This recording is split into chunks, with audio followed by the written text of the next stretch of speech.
Ever felt like you were being pushed around? Like someone else was making the rules without even asking what you thought? Well, that's exactly how the American colonists felt in the years leading up to the Boston Tea Party. This wasn't just about some spilled tea, it was a boiling point, a moment when frustration turned into defiance, and a group of colonists took a stand that would echo through history. To understand the Boston Tea Party, we need to rewind a bit. For a long time, Britain had a hands-off approach to its American colonies. This was known as salutary neglect. The colonists were used to a degree of self-governance, but that began to change as Britain needed to raise revenue, especially after the costly French and Indian War. Britain started imposing taxes on the colonies.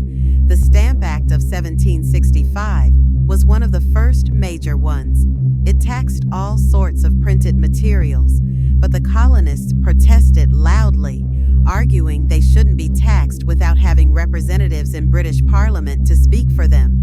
No taxation without representation became their rallying cry. Then came the Townshend Acts, which taxed goods like tea, glass, and paper.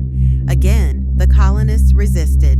They boycotted British goods, refusing to buy them. Tensions were rising, and the seeds of rebellion were being sown. And that brings us to the Tea Act of 1773. Now, this is where it gets a little tricky.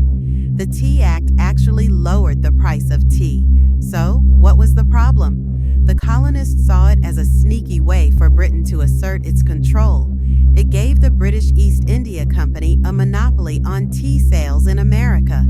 The colonists felt like they were being forced to buy tea from a company they didn't want to support, and it was another example of Britain making decisions for them. In Boston, a group called the Sons of Liberty was at the forefront of the resistance. They were a secret organization, led by passionate figures like Samuel Adams. They organized protests, spread information, and whipped up public opinion against British policies. Boston was a hotbed of revolutionary sentiment. The colonists were tired of being told what to do. They were ready to stand up for their rights.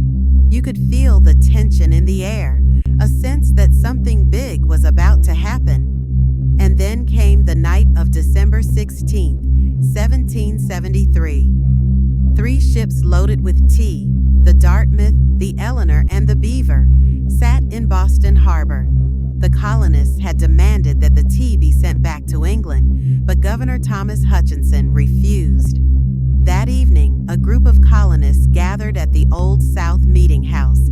It was packed with people, all waiting to hear what would happen. Samuel Adams addressed the crowd, and though the exact words are debated, the message was clear.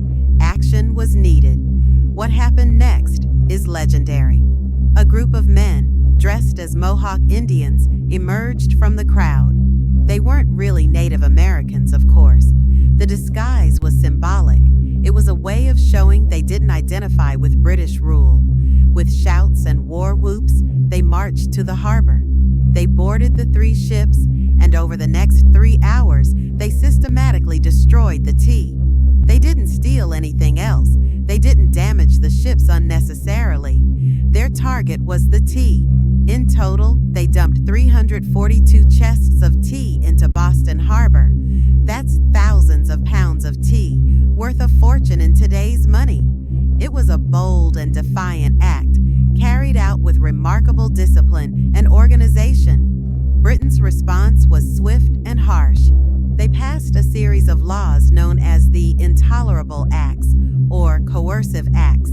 These acts were designed to punish Massachusetts and bring the colony under control. The Boston Port Act was particularly damaging. It closed Boston Harbor until the colonists paid for the destroyed tea. This crippled Boston's economy. But instead of intimidating the colonists, the Intolerable Acts had the opposite effect.